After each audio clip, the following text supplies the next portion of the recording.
Did John Cena and AJ Styles have the best WWE match of all of 2025? I'm Luco and DAD. This is the Professor, the Truth, Dan Layton. Welcome to the WrestleTalk podcast. Here every Tuesday and Friday, apart from last week when it was on Thursday, and this week where it's also on a Saturday because we're here to talk about Crown Jewel. Right. Yeah. But as of next week, it's Monday and Friday again. Great. Sorry, Tuesday and Friday again. Oh. Just subscribe and check back. Yeah, exactly. Subscribe wherever you get your podcast from, be that on Apple Podcasts, on Spotify, here on YouTube, or... Sometimes when you sneeze and you look inside, look closely and you might find a QR code. And if you scan that QR code, you'll get a link to this podcast. This is why I love you, Dan. I think you saw a look in my eyes. I had not thought of anything when I started saying that sentence, and you swooped I got in. you. I got you, buddy. Back, and I really appreciate it. It already felt like a long day. Oh my God, it's been ages. Yeah, you and I have been in here now for 6.5 hours. Yeah. It's we a watched lot. the show. We watched a lot of the pre-show where Yeah? not a huge amount. No, that's not true. I saw a great deal of tourism information about Western Australia, including but not limited to Chelsea Green and that guy. I want to say Rosenberg. Yeah, him going to lots of different restaurants, one of which seemed to be a chain bakery. So I want to know if they're going to come over here and do a Greg's Trawl. Yes, that's true. They did do. I can't remember what they called it now. It was like Taste Adventures. It was like main event menus. Main event menus. It was real bad. I turned to you after it finished and I was like, that, my friend, is content. Again, I felt contented by it. Hello. So there wasn't a huge amount of the pre-show, but I very much enjoyed the show overall, though. Yeah, it was arguably the best crown jewel I've ever seen. Yeah, I mean, it was way better than WrestlePalooza. It certainly was that. I mean, the bar's low, but it was a big step up from that in terms of it felt like, it was entertaining. There were different avenues to go down. Yeah, it was good. Yeah, I don't foresee ESPN giving this one a C grade. I think this is going to be a B- to a B+. I would say B-. Somewhere in the B category. Yeah, I'd say B-. Yeah, B maybe. Which is only a hair above a C. Yeah. I suppose it's C+, B-. But somehow seems less insulting than a C. I completely agree. Although, as I said when we talked about this, I don't know why people were so pissy about a C. It's a passing grade. Yeah, but so is an E. Well, yeah, I know, which is why I've got as many GCSEs as I've got, because I've got 4 Bs, 1 C, 3 Ds, and a U. How many Ds? 3 Ds. TNA mark. It's why I was aiming for it. I made sure I specifically got a double D in science. Yeah, nice. So that I could have 3 Ds. And I got a U in graphics because can't draw. Yeah. But I took it because all my mates were. And I didn't want to do... What I really wanted to do was home ec. I wanted to do... Didn't offer that in my school. I wanted to do home ec, but I've already been horrifically bullied at school. I didn't want to further amplify that. By being Luco and housewife. By doing home ec. Yeah. And that is actually one of my big life regrets. I kind of wish I had done home ec because I wouldn't useful. I wouldn't have got a U, that's for certain. No, and you would have been able to know how to nourish yourself. It's very useful. It's almost like patriarchal structures exist. For anyone wanting to know, I got 4 A's. 8 B's and a C. Nerd. But my A levels. That's not right. The reason why I want to say it was a passing grade is because I got a C and 2 E's at A level, and I bumped into someone in town, and after I got my A level results, and they're like, "How'd you do?" And I said, "I got a C and 2 E's," and they were like, "Oh, so you didn't get into university then?" And I was like, "No, I did." And they were like, "Yeah, you've applied for Portsmouth, haven't you?" There you go. I was like, yeah, it's a jumped up polytechnic. Hello. And this guy is sailing right in. See, I didn't apply for uni until I got my grades because that meant I knew I wasn't aiming high. I was aiming exactly where I was aiming, How are we here? Well, we want to talk about passing grades. Yes. ESPN. True. So a B- maybe for this show, possibly a B, because the Cena Styles match, which we're going to be talking about first, was a hell of a lot of fun. Yes, it was. I feel like I go into every thing hoping that it will be the best it can be. I go into every movie with 5 stars. You've got 5 stars. If something bothers me, I'll take a star away. Not that stars absolutely matter at all.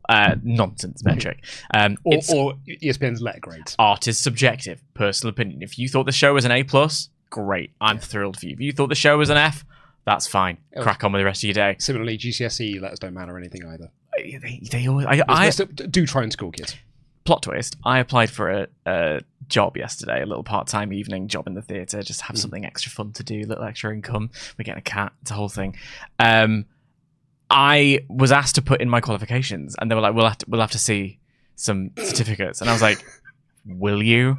Because I've been told that since I was 16 and no one's asked for them. They are in a lovely little folder in my mum's closet. I was going to say, if anyone asked me, can I see your GCSE? Oh, I'm a Blues Clue, man. I can tell you what I got. Yeah. But I don't think I've got the proof. I'll be getting a certificate of my master's degree in about a month's time. Mm-hmm. I'm going to say in a month and a half, I'm not going to know where that thing is. Nope, no idea where my university degree is. It's on a wall somewhere. I will say, sorry, and we're going off on another tangent here. A teacher once had sent me a very passionate email that I make jokes about GCSEs and like doesn't really matter what grades you get, and they sent me a very passionate email being like, you do have a position of responsibility and of influence, so you should tell any younger viewers that they should try in school. Work hard. So work hard, try in school. Otherwise you'll end up like this. Yeah, otherwise you might end up like me, and like I'm the last person that you want to end up like. Well, there's a couple of others. Well, that's WrestleTalk After Dark. Anyway, I was saying, I like to go into everything thinking it's going to be absolutely amazing. So Jackass Forever is a 5-star movie for me because it didn't do anything wrong. Like, it just did exactly what it promised me it was going to. Strong agree. Do I think that is, like, of the same cinematic, like, value as, like, The Departed? Yeah. As, like, Casablanca? I know you do. I don't know. That's not the same conversation. It's like all these things exist in different ways. But I thought the Jackass was fantastic. Because it promised and delivered. This match, I couldn't fault it. Well, actually, I think this match delivered way more than I was expecting. Right. So going by the previous style Cena templates, I said this in the prediction show, they'll just go out there and do the style Cena template, which is big move, kick out, big move, kick out, big move, kick out, 5 stars. Right. And like their matches have been so great because they have followed that template and it's really worked for them. They work so well together and they can tell those fun stories in the ring by just doing big move, kick out, big move, kick out. And I get a huge kick out of it. What I did not expect here was a tribute band. Oh, yeah. This was the greatest hits, but it's not just their greatest hits. Yeah, that's it. So the greatest hits of every move they have ever taken. I said when we did our Patreon hangout for this show is that this was not a wrestling match. This is actually the furthest thing from a wrestling match I've ever seen in professional wrestling. Because they didn't tell a story. No. They didn't go in there and do moves that linked into each other. And like it's not like the main event, which told a story. Right. Yeah. Or like, you know, the finish of Bronson Reed and Roman Reigns told a story that will have implications into that. This told no stories whatsoever. It arguably didn't even follow the structure. No, it didn't follow the structure of a regular match. Yeah. But it wasn't like their other matches either. This was going down the pub on a Saturday night and seeing a really good tribute band playing all of your favorite songs. And each new song they play, you're like, oh yeah, life is a highway. And you're like, having like the best time of your life. Yeah. To the point where you might even start chanting for songs for them to play next. And they tease that they're going to do it. But it's not just you. Everyone else in the pub is having the best time. And it's all their favorite songs as well. So you just have the best time with it. Because this really was it was big move, kick out.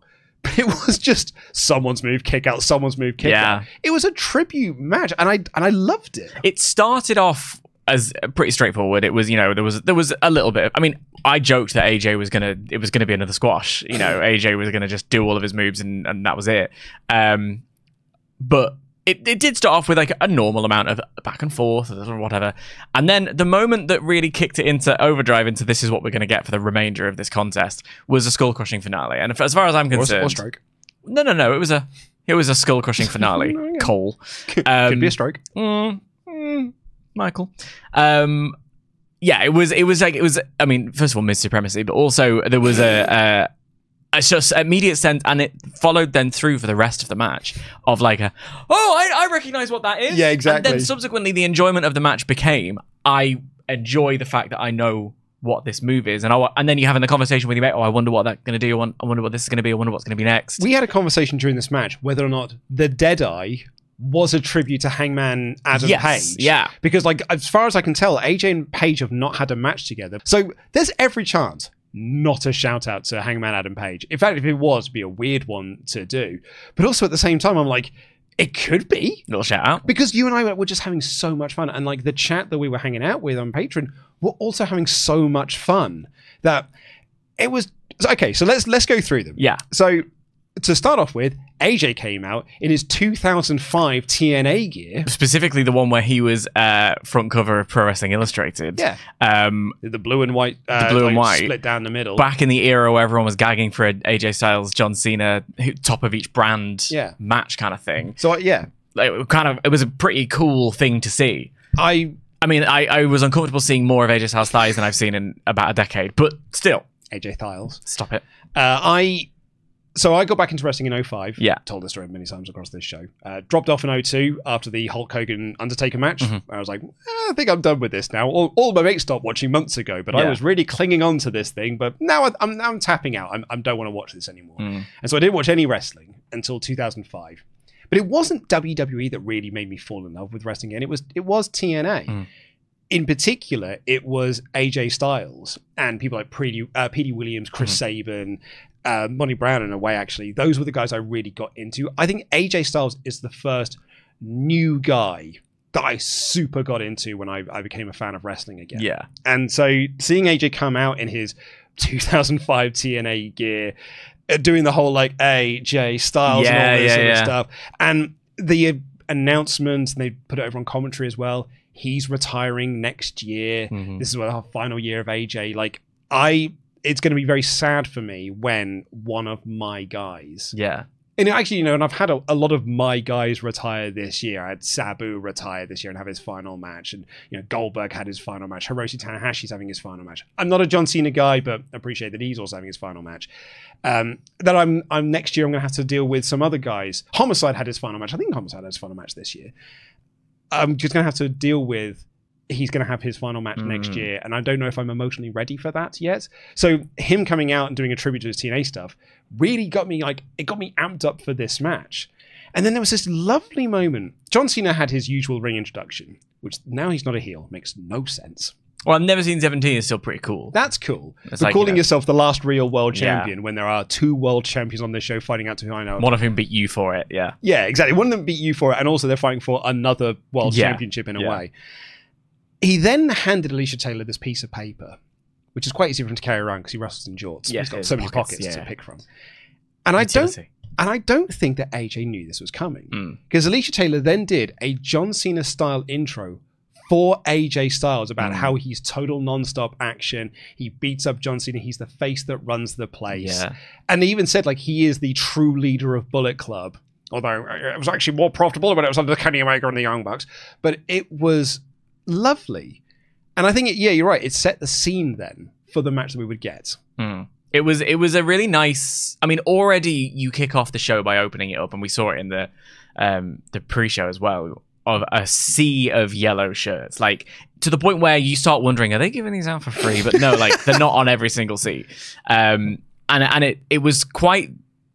I also reflect on the fact that, like, Australia doesn't get these shows very often. Like, we get a tour every year, maybe even two, and have done as long as I've been a wrestling fan. We've in the past had pay-per-views. We've had Raws and SmackDowns for a very long time now, nearly 20 years we've had Raws and SmackDowns.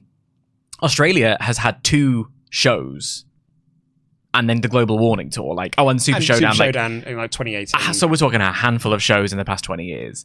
So for them, stuff like this is mega. And seeing something like this being a stop on John Cena's farewell tour, there are cities that aren't that this year, big wrestling cities. So it's kind of cool for them. So it was already really quite special. Then you get their entrances. Then you get that lovely moment, and it's, I think, clear both of them are feeling a bit like wow. And I'm lucky to still be young and in the middle of my career and all the rest of it. But I imagine once you've had a career like that, and it is winding down, and it is based on passion and artistry and creativity, to know that you're not going to be able to do it for the rest of your life, so you're coming to the end, whether you're 4 stops away from it or a full year away from it, is quite an emotional thing. So this was a really, it felt special. And I think that kicks you off into the match in a really lovely way. Yeah, and this is why I feel this was so much better than the Logan Paul match, which I did enjoy, actually, for the sort of the odd spectacle that it was. Because that had tributes to some of Cena's I think Cena had said in interviews that he's not going to be able to wrestle all the people that he wants to, so he's going to give like shout outs to them in matches. And there was a few, like there was an end of days in that match, so a shout out to Baron Corbin, for example.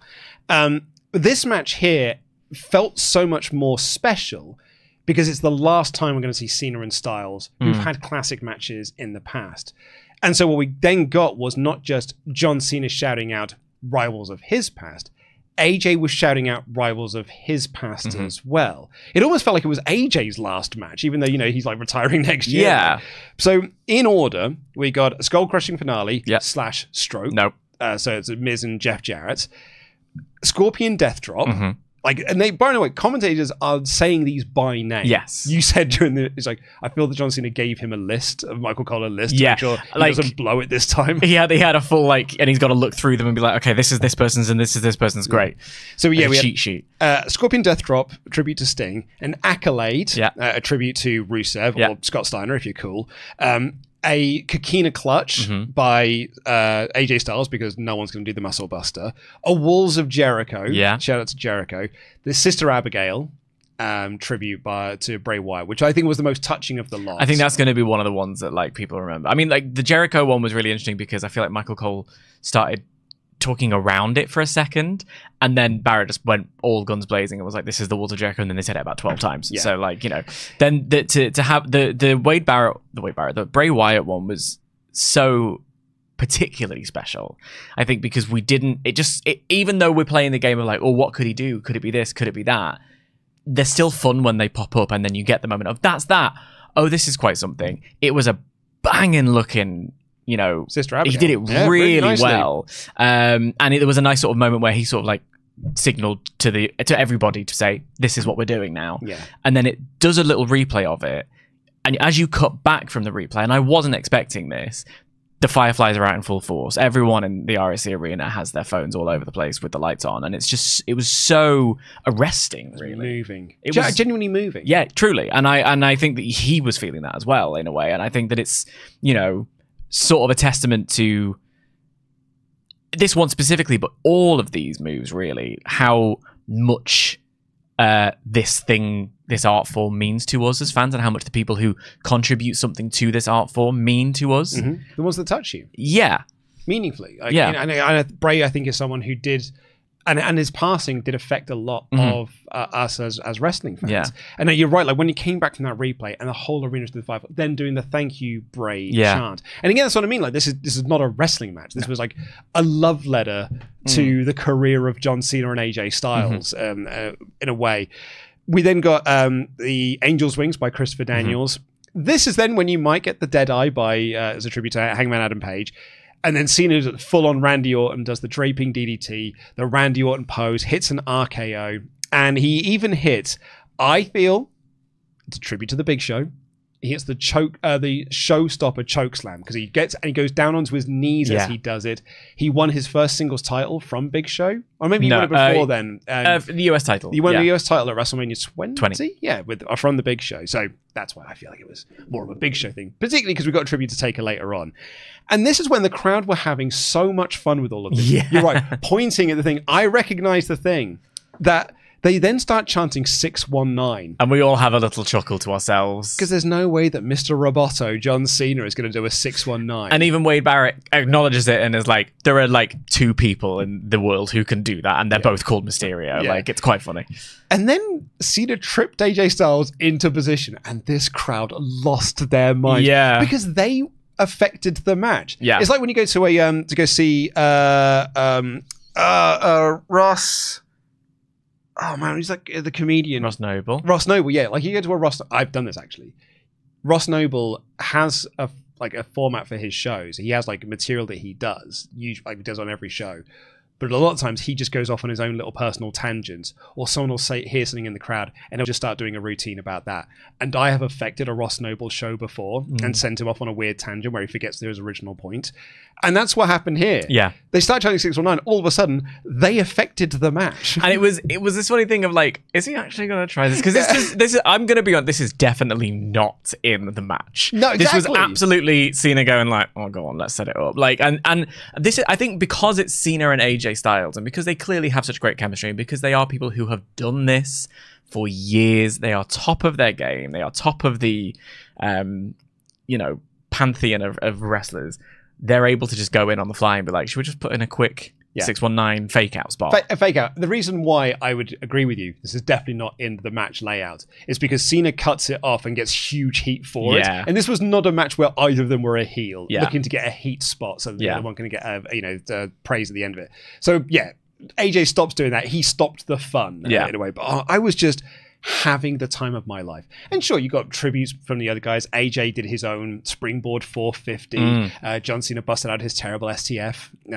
And his personal tribute to that was he did it worse than any of the other times he's ever done. It was real bad this time. Real bad. It was almost like he was pushing away. He was loudly calling spots. All the classic Cena spots. And then we had a tribute to Shawn Michaels. AJ Styles did the Sweet Chin music. And then at the end of it, Cena looked like he was going to do the AA. Instead, he transitioned into a tombstone pile driver. And I had already said I don't want to see him do this. So I felt like I was influencing the match. Picked him up after that, hitting the AA, and got the win. Just the best time. Yeah, I mean, look, there are going to be some people for whom this is absolute dross. There are going to be some people who don't see the point in doing a Cena Styles again match because nostalgia is not their thing. There's going to be people who think you just did a bunch of moves and kicked out of them. That's not interesting. That's not wrestling. There are going to be a bunch of people who have that opinion. And you know what? That's their prerogative. As I said, art is subjective. Feel however you want about anything. But there was a moment I turned to you and I just was like, I'm really sports entertained by this. You suspend your disbelief in certain things. You go with the story. Everyone has a different tolerance level. And for me, I was just like, this is just a thing they're doing, and I find it fun. Yeah, this is fun. It's not a story. It was never intended to be a story. It's not.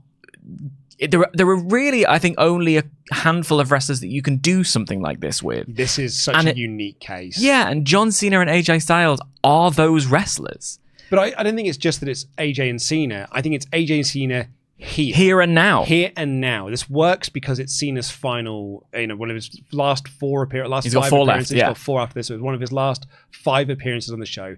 AJ, they're already talking about he's hanging up the boots as well. So he's now starting his retirement tour. This is their last match together. You can only do this match here and now. Yeah. That's why it works. Yeah. I said to you, it was like if 2 indie dorks had done this in a bingo hall in Southampton, you'd be like, what am I watching? This is so stupid and I'm not enjoying this. But it works because it's these guys here at this point now. With this crowd who played, they were really, really receptive. It was so on board and wanted to have. Some people might, I don't want to use this as dismissive as it all sound, of key jangling wrestling, which is just like, yeah, exactly. It was just like, recognize this? Recognize this? Woo! Look at the shiny thing over here. I'm not saying that's because but that's what it's designed to be. And it worked for that. That's why I'm saying it's not a dismissive thing. That's what they wanted it to be. That's what they did do. And the crowd reacted to it exactly the way they wanted to. Yeah. So in a way, it was perfect. But it then becomes this weird question of, is this the match of the year? Because it's not a match. Right. It's in the same way that Firefly Funhouse. Can you say that was one of the best matches of 2020 when it wasn't really a match? But this is like, and I don't mean to poke a hole in your premise here and pull back the curtain and expose that the Oz Great and Powerful is in fact just a little white old man from Kansas, but it doesn't matter. Yeah, in a way. It doesn't matter. No. I'm sorry, Dave. Your stars don't matter because they're your stars. I'm sorry, PWI. Your list doesn't matter because it's your list. If for you, this is the match of the year, fucking great. I'm sorry. I don't like. I struggle sometimes with the idea of like objectivity in art, even in movies. The best picture, it's a great picture of that year, but do I really think that every Oscar winner for best picture is the very best film that came out that year? No, because Monster-in-Law wasn't even nominated, starring Jennifer Lopez and Jane Fonda, and that's an iconic film. I'm being facetious, but do you know what oh no, I'm not. It's actually, they're turning it, well, they haven't turned it, but there is a new TV show on Amazon Prime called The Girlfriend, and it is just Monster-in-Law starring Jennifer Lopez and Jane Fonda, except now it's a thriller. Anyway, like, I'm sure some people are going to find what I just said fairly inflammatory. And there's a reason that Dave Meltzer's star rating is held to a high standard. And there's a reason that the PWI list matters. And I'm sure that wrestlers themselves care about it. And the WrestleTalk podcast. And as well they should, because if I were to be nominated for an Oscar, I'd cry my eyes out. Do you know what I mean? Because these things do matter. However, they don't matter at the expense of your personal enjoyment of art. Yeah. And I think if you think this is the best match of the year, crack on. I completely agree with you. I think the only reason I read it is because it's such a fascinating case. For me, like it's an interesting conversation. Yeah, this is my favorite WWE match of the year. I think. It's weird as well because I'm trying to work out whether or not I think it's the best match of Cena's final year. But the SummerSlam main event with Cody was and that was a wrestling match that told a story, and that was. Could have told a better story if they hadn't just turned Cena randomly. Well, it's interesting because I call that match a relief. It felt like such a relief. Yeah, and I think that this was the pick me up that people John Cena fans needed after the WrestlePalooza squash against Brock Lesnar. I will be fascinated. I think this will end up being in the top 10 when we do our WrestleTalk podcast end of year awards. I think this will end up in the top 10. I think it will end up quite high on the list as well. Maybe there will be some recency bias to it because it'll have come later in the year. I'm going to be fascinated to read the comments. I actually haven't seen any online reaction to this match at the time of this recording because I just haven't been on Reddit or anywhere to see what people have made of this match. I know that Fightful called it a classic. That's about all I know because that's what they named the podcast. So I'm very curious when the edited review goes live and when this podcast goes live, how people have reacted to this match. I think ultimately it's what do you remember, right? And I think I'm going to remember this match. Yeah. Do you know what I mean? I will certainly remember the Fireflies and everything else. In 10 years' time, I'm going to be like, I remember that when they did this and it felt like that. I'll remember that. And I think ultimately that's what this is. I know I keep calling it art, but that's because it is. Wrestling is performance art. It is and sports, as I've been told on that lovely ESPN advert. But it's and we're storytellers, people who want to make you feel something and have those memories and build those memories. I remember the way I remember the TLC 2 or the way I remember Lita and Stephanie McMahon in Raw, which is not a match of the century, but was one of my favorite things I've ever seen and features one of my favorite announce calls I've ever heard. And I remember it and I could drop it like that. That's how we respond to things. And I think this is one of those. I agree. It's much like the Firefly Funhouse, where there is still the debate rages on, is it really a match? Can you say it's one of the best WrestleMania matches ever when it's not technically a wrestling match? I think that this is such a unique example of pro wrestling. Yeah. This could only happen here now with these two guys. And I loved that we saw it. Yeah. And I love that they did it. There's part of me, I'm sort of about to death now, but the Cena heel turn wasted so much time of this Cena retirement tour, and now we're not doing any build whatsoever for this final match, and it just feels like we are scrambling to try and pick up the pieces of this retirement year. I think this is the biggest fumbled ball in the history of pro wrestling, the Cena final year. But if you do enough stuff like this, people will forgive. It's how you leave them, folks. If you can do this, and then you have something great on the next two Raws that he's on, at Survivor Series and in that final match, people will forget the dross that was the 6-month heel turn that had no payoff and had a face turn that came out of nowhere. They'll forgive all of that because we got stuff like this. I feel like, and I might be wrong in this, but I feel like when you're John Cena and you're looking at your last year and you're getting responses like this, I feel like it would be hard at the end of it to go, missed opportunity. Do you know what I mean? I think that there is a win some, lose some attitude you have to sort of take to be in this line of work. And there's a frustration with the feeling of it didn't quite land the way I wanted it to. However, when you see an arena that full of the yellow, when you see the reaction that music gets, we tried something big and bold with the heel turn. It didn't work for a variety of reasons. I personally am of the opinion that it started really strong. That moment at Elimination Chamber was electric. I got texts from my friends who aren't wrestling fans anymore talking about it. The follow-up promos, I think personally, were really effective. I'll think about that Belgian child until the day I stop watching this program.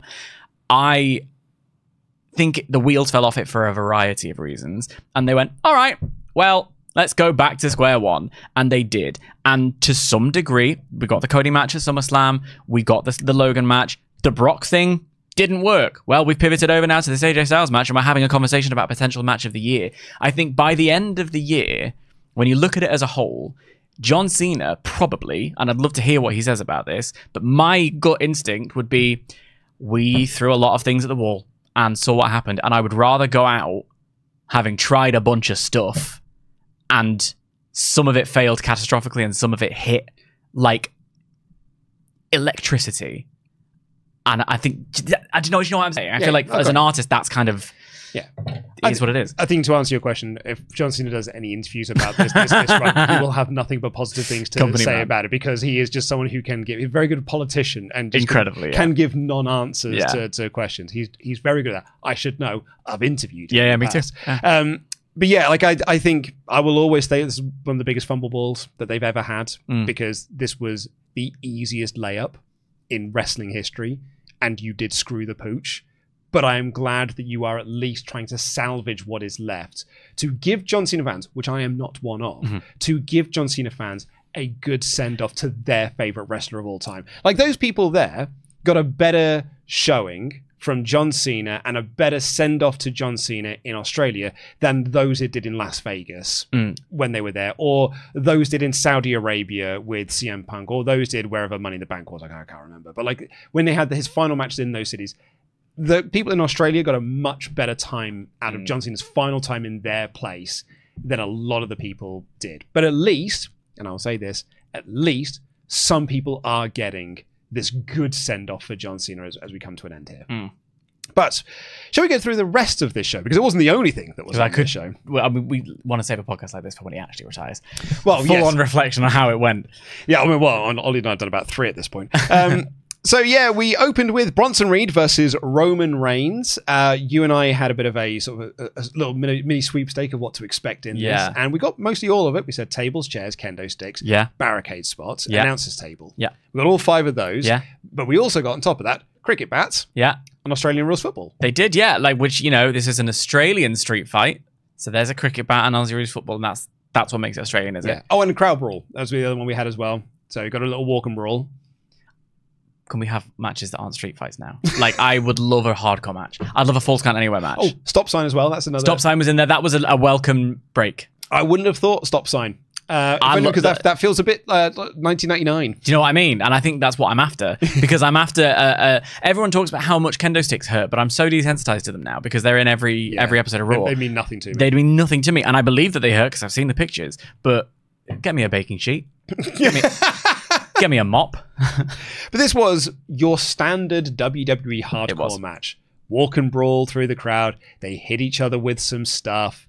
Actually, the 2K Wheeler weapons. Yeah, the Simone drop through the steel chair was a pretty wicked spot. It was great. And in the end, like, the match then got into its second gear when Roman went to do a spear on the outside, but Bron Breakker jumped over the barricade and he speared Roman instead. Roman then got shield powerbombed by Bronson Reed and Bron Breakker through the announcers table. The Usos then came down to make the save. And they did some stuff with the bronze. We got a 1D to Bron Breakker, who then basically no-sold it. And he hit a spear to Jimmy through the barricade. Jay in the ring then accidentally speared Roman through a table, and Reed hit a tsunami to get the win. It was an absolutely fine match. Like, solid little opener, doing its thing. And it went up a gear the second that Bron Breakker flew out of nowhere. And I didn't see a single replay, and I'm cross about it. So I'm going to have to go home and find it on Netflix, because it was Roman doing the big run around the ring to send somebody to the barricade, which was one of our bingo cards. And then Breaker's just already midair, which was sick. Like, it was great. I don't know. So then that was the moment where it like started to like go somewhere, and I kind of I was quite into it. Yeah, I think all the run-ins really helped, because prior to this was pretty slow and just plodding. Wrestling through treacle is what we'd said when we were watching it. I think it's fine. It's like it's every WWE hardcore match you've ever seen in the modern era. And in the end, Reed getting the big win was totally the right call. And it's exciting them because they've got the War Games reports of that it's going to be the Vision plus a few others versus a Bloodline group with CM Punk in there as well, which is quite funny given what they did last year and what happened going in the lead up to WrestleMania. So yeah, I thought this was a fine way to open. We also then got some acting to end off with, as Roman had to go at the Usos and said that I don't want to see you until Christmas. Which, it's unlikely. There's a long time till Christmas yet, even if my Instagram feed is already filling up with 10 Sleeps Till Christmas content. You need to chill out.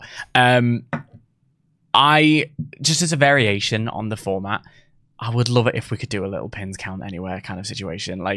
I would just love it. It would add something. You talked about it being slow and through treacle. And a part of that is that it's just, and it'll come back again later on in one of the other matches, we know what to expect. Yeah. And I would love it if there was a little bit of urgency, a little bit of energy, a little bit of, people watch things on 1.25 speed. Well, they won't have to if you give them wrestling with urgency and pace and suck all the air out. And, is that a pin there? I'm going to throw you into this barricade and pin you here. I just think that would be a nice little change of pace, a little something else to make these. I don't get excited when I hear that there's going to be a street fight because I know exactly how it's going to go. One of our guys who works here, he's just got into WWE because it's on Netflix. Working here, he probably wanted to check out WWE, but also now that it's on Netflix, it's very accessible for him to watch.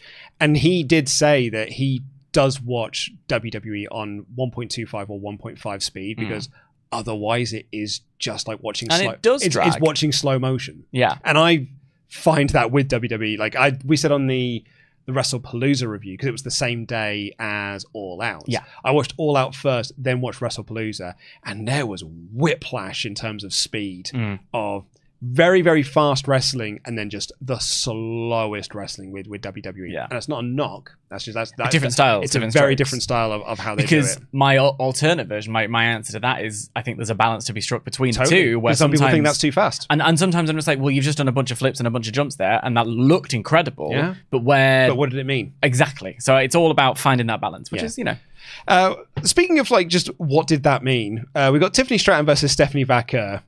Steph won. Yeah. This was just a bunch of stuff, and then one of them won. This met everyone's predictions. Was it bad? Nope. Do you know what? It didn't meet my predictions. While I had Stephanie to win, I thought it'd be a better match. Right. I meant more everyone predicted who was going to win. And I think when I listened to most people's predictions, they were like, who do you think's going to win this one? Stephanie Vacquer. Not much else to say. And that's kind of what happened as a result of the match. Stephanie Vacquer won it. Is there anything really to write home about on this match? Like I talked about with Cena and AJ, people are going to be like, remember this, remember this, remember this. No one will remember that this happened in 2 weeks' time. They might remember that it happened, but will they remember what happened in it? Yeah, that's very true. Yeah, they'll remember the result, but they'll remember none of the spots within the match. Because, they had 10 minutes, the shortest match on the show, but it's not about the length of the match. No. It's what you do with those 10 minutes. If you've only got 10 minutes, maximize your 10 minutes. Yeah. These two wrestled a match that was plotted out to go 20 minutes, but then found out they've only going to go half that time, so they just went to the finish. Yeah. And Stephanie just won. And it was, like I say, was it bad? Nope. It was... I don't know, man. Yeah? Well, it didn't build to anything. Right. And I think part of that is in the setup. They turned it into this weird can they coexist extravaganza, when actually, as was pointed out in our chat, and then they even showed it on the screen there, built-in storyline here, Stephanie Vacquer's on the rise, Tiffany Stratton's not lost this year, 17 victories in a row. There's a story to be told. And they chose not to tell a story. But equally, these two and whoever produced the match didn't tell a story within the match either. Yeah. Wrestling is a part of the storytelling of pro wrestling. You should be able to start to understand what's going on in a match from the bell. And even if you have had terrible build for your match, take Sasha Banks and Mercedes Moné, Sasha Banks and Bianca Belair at WrestleMania, terrible build, awesome main event WrestleMania match, you can have a great match or tell a very good 10-minute match without a story. And it just felt like there was no effort put in. Yeah. So it was just fine. Yeah. And Stephanie cut a promo afterwards. It was all right. Yeah. Heyman chatted with the Bronze backstage and told them not to interfere in Seth's match because really it's just well, let's see what happens with him. He was like, if any of you, even if he's begging and pleading for us to come down, we're just not going to do it. It was, and it's him holding a little coffee cup and the looks on, there was a really tasty little bit of, plot development. Yeah. I really liked it. Then we had AJ Styles and John Cena, which we have talked about a lot. Then we had, speaking of I think this is what you were alluding to earlier in terms of sort of formulaic stuff, Asuka and Kairi Sane versus Rhea Ripley and Io Sky.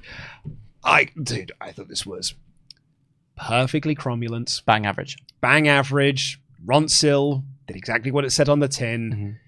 It's every WWE tag match you've ever seen. The thing that struck me the most about it, actually, is I was thinking about it afterwards, and I said it in my edited review as well. All of the story for this match has been around Asuka, Io Sky, and Kairi Sane. But because it was in Australia, the match itself was built around Rhea Ripley. Yes. Like, it's all built into the Rhea hot tag. Yeah. And Rhea Ripley was, like, Sky got the win, but it was Rhea Ripley, like, took everyone out, hit the Riptide, and Sky got the win. So it actually, as a match, did not follow up on the build that it set up. But in fairness, Io Sky wasn't either, because like during the entrances, Michael Cole's like, man, I feel so sorry for Io Sky. She's gone through hell these past few weeks. She's gone through so many traumatic experiences at the hand of people that she considered to be her family. And I was like, do you want to tell Io that? Because all the while, Io Sky's biggest smile on her face, high-fiving fans, pointing to herself, like just having the time of her life. the time of her life. So already there's this dissonance between the story that you've told going in and the match itself. And then what you have, it's a match where the Kabuki Warriors worked over Io Sky for an eternity. Now, this match was like 20 odd minutes, and I think 18 of those were Kabuki Warriors working over Io Sky.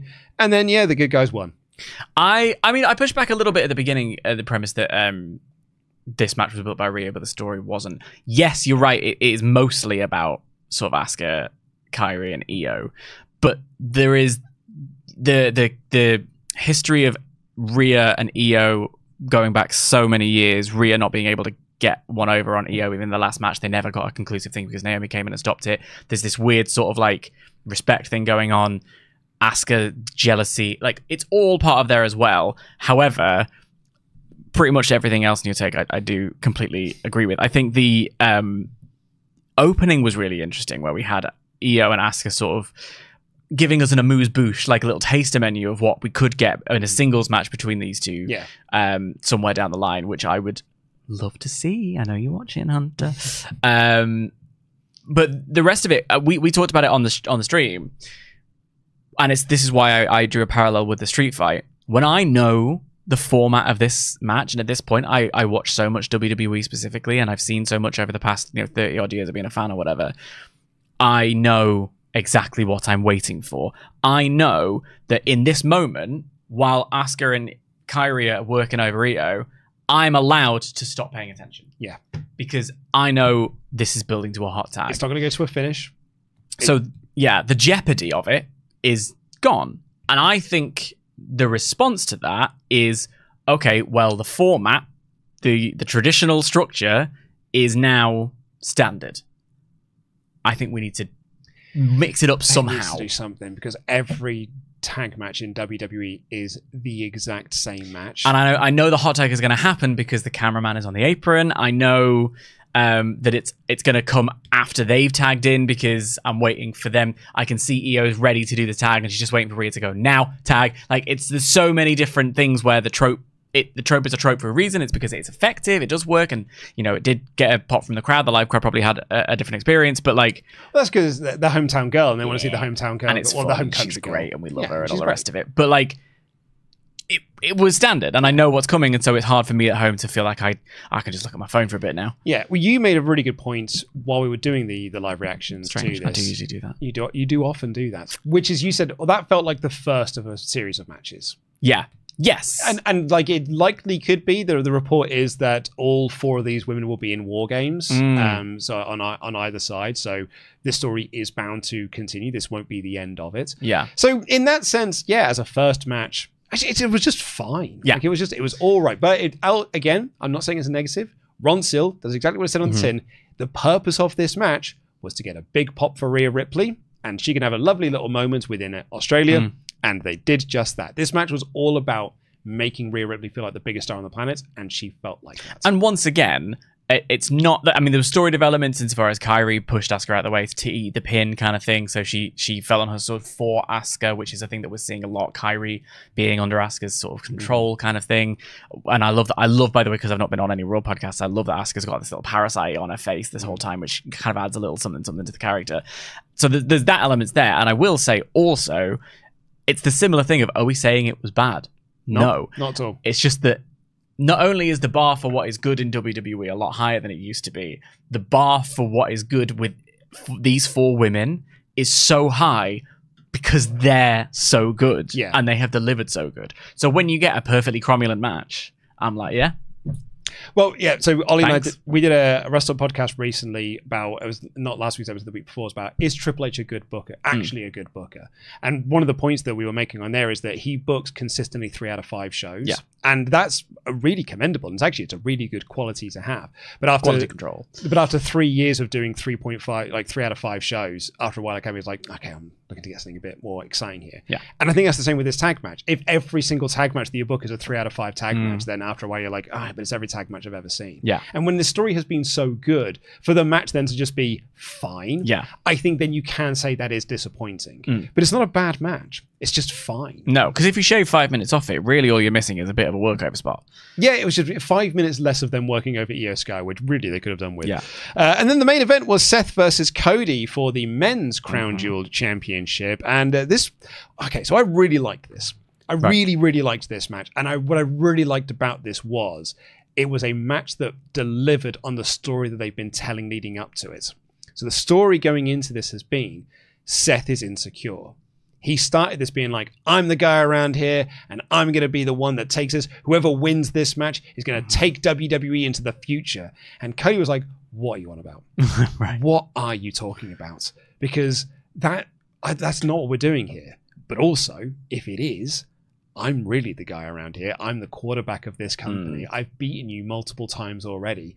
And it was Cody needling into Seth's insecurities. And week by week, Seth's insecurities shone more and more and more. And he had that incredible backstage segment with Paul Heyman where he said, what happens if I lose? And Heyman said, I'm going to have to start questioning why I picked you. And so Seth's going into all of this with all of these insecurities. But he's Seth Rollins. So he's got his gear that's all made up of of the previous 3 matches he's had. Doesn't affect Cody in any way. Yeah. And then Seth immediately, he can't get out of the blocks against Cody, so he gets rattled. The crowd start chanting wanker at him, so he gets rattled by them as well. The commentators start pointing out that he's getting rattled, so he gets rattled by that as well. And no matter what he does, it's not enough to beat Cody. And so then he goes and he gets the watch. Triple H bloody loves a wrist accessory for a storyline purpose. And he's going to use the watch, and he's going to use it like brass knucks. And he's like, no, I want to be the quarterback of this company, and Paul Heyman and Bronson Reed and Bron Breakker are not coming out. I need to show them that I can do this without them. I need to show that I can do this without cheating. I know, because I am Seth Rollins, I'm going to beat Cody Rhodes. And he can't. He does this wild coast-to-coast diving headbutt. It's not enough. He hits a crossroads on Cody Rhodes. It's not enough. He hits the manhandle slam on Cody Rhodes. It's not enough. He manages to kick out of an avalanche crossroads. He's still got something in him. And then he sees the watch again. He's like, nope, this is it. I'm doing it. And he gets the watch. There's a ref bump. And he sees his opportunity. And he punches Cody Rhodes. And because of the symbolism, it's got a +2 buff on it. So it does more damage than it normally would have done. And he hits a stomp and a super stomp, and he gets the win. And then he cuts this promo being like, see, I told you, I'm the future of this company. I'm the best of my generation. I'm the best of all time. Really thought they were setting up with John Cena. Yeah. Come on. I'm the greatest of all time. It is me. I'm the future of this. So we reverted right back to how he started with us. Really, that is what he truly believes this was all about. He could not do this. Without cheating, he could not do this. He could not beat Cody Rhodes. I've talked a lot there, so I apologize, but I thought it was a really good story. Yeah. And it really paid off on all of the story they've done on TV to build to this point. Absolutely did. And the narrative was so solid and sold really well. And it was so interesting in some ways how Cody was just a facilitator in that. Like it was all Seth. It wasn't Cody's story. It wasn't Cody's story. And actually, I said this on the stream. There's something about Cody losing this where I imagine Cody being like, that's annoying. Well, next year I'll have another go because I'm going to be champion then as well. And it doesn't shake his mindset in that way. Maybe, I don't know. But we go again. We pick ourselves up and dust ourselves off because that's what we do with I'm the American Nightmare. I don't let these things, get me down too much. Mm-hmm. I'll find a way back in. He did it after WrestleMania 39. He came out and he said, I'll work my way back up. And there's something about that might rattle Seth as well, because if Seth lost this, he would have lost his mind. Lost his group. But I actually thought what was really interesting is that they were conspicuous by their absence at the end. Because we've seen, and in fact in a lot of the packages, you see the Vision together after he's won the belt. And I think of them often almost as two separate factions. At this point, there's the faction Complete, because we had the Becky AJ side quest. There was there's the two Bronnies, and then Seth and Becky and Paul Heyman sort of going between the two. Then you add sort of Lesnar into the mix in a little way as well, and it's like, what's going on here? They're all quite separate, but they would always end the show together. Clashing in Paris, they're ending the show together, kind of thing. So the fact that they weren't out there, it was really interesting to me, given the earlier segment. The fact that Seth resorted to cheating and such, the victory has an asterisk next to it. He's not able to beat Cody clean, demonstrably. He lost clean 3 times. He beat Cody dirty this time. He had to resort to punching him in the jaw with a watch, which he originally didn't want to do, but then he had to do it because that was the only way he was going to get it done. But then to immediately go back to see, I told you, is really effective character work, and it sets up a really nice. I'm curious to find out what happens next. Me too. And is that not the point? Yeah. And I think the reason why Seth won here is A, I think it was better for him to win. B, he's got all the big matches coming up soon. So the report is that next Saturday night's main event is going to be main evented by Seth versus Punk for the title. And then after that, it's War Games, where they're the big feature of that. And it's Seth. So it's Punk, Roman, Jacob, Jay, and either Jimmy or LA Knight on the men's side of things, on the face side of things. And on the heels, it's Seth, Bronson, Bron Breakker, Brock Lesnar, and Lol Austin Theory. So I'll believe it when I see it. I'm also of that belief as well. I'm a little bit skeptical of this. Fightful reported that they thought it was a bit out of left field, so they looked into it, and apparently, yes, it is one of the directions that has been discussed. I wonder, though, if it's more a case of, like we saw in Unreal, they just have a whiteboard with just here are 20 options that we can do. Yeah. And that's one of the options we're currently on board with at the moment. But it's not it's not the concrete. You should be discussing every option. You should be discussing. That's the point of a creative room. Yeah. So that is, that was the plan as of a couple of weeks ago. We'll see if it actually does come to fruition. I would wager it doesn't. When is Survivor Series? End of November? End of November. Right, so we've got 2 months before we get there, considering we're only start of October now, and it's November 30th. Yeah. So we've got quite a ways away before we get there. So we'll see. But either way, Seth is going to be in War Games. And he's likely going to be in War Games against Roman Reigns, because ultimately the direction we've been going since WrestleMania is Seth versus Roman in a singles match. So we do have to get there at some point. So in order to do that and make that feel as big as it is, Seth needs to win here. If Seth loses here, then he's just a loser again. Yeah. But he needs to be given all the big wins now to lead him into the big Roman match. So I think it makes complete sense that he wins. It's fascinating for his character. Yeah. I said actually in the prediction show, I thought it was, I don't know if there was an interesting direction, but I think I'm wrong on that one. I think that that the promo he cut afterwards, immediately the mask went right back up and he was back to being cackling Seth Rollins. I'm hoping that we can see some of those cracks still show. Well, I think it's that thing of I proved it right. I think the cracks will begin when everyone else isn't fawning over him. Because if they're already a bit you won that, but it's not really made much of a difference. They need to bring up, because there are a few times with this Vision storyline where I feel that they've had interesting threads and they've just not picked them up because they went on this weird, wacky side quest with AJ Lee, which very much came about because of the WrestlePalooza thing. Well, when Seth was injured, Bron Breakker's I'm the leader of this group now. I'm going to take this group into the next level. Seth comes back. It's never been picked up on again. Right. And it's not that they can't re-pick that thread up, but you've also not done anything with it. Yeah. Which means it seems now like it's a dropped storyline. Yeah. And you can't then just pick it back up later and be like, see, we were always telling this story. Yeah. I'm hoping that we can really build something up with this group now and actually get something big out of it. And it'll be also interesting to see what happens on the other side of the coin, where Cody, like how Cody responds to this, because he's very much a pick yourself up and go at it thing, as I said. And the report is he's it's Drew and Jacob at Saturday Night's main event, winner of which will face Cody. Yeah. If Jacob is in War Games, that probably means it's Drew, which means it's Cody Drew in a rematch at Survivor Series for the title. So that's, do a title switch. I dare you. Honestly, I dare you. And I say that as Cody's biggest fanboy. I wonder if there's not the worst idea in the world, because I'd like to see some title changes. Like I love the commitment to longevity. I love the commitment to consistency.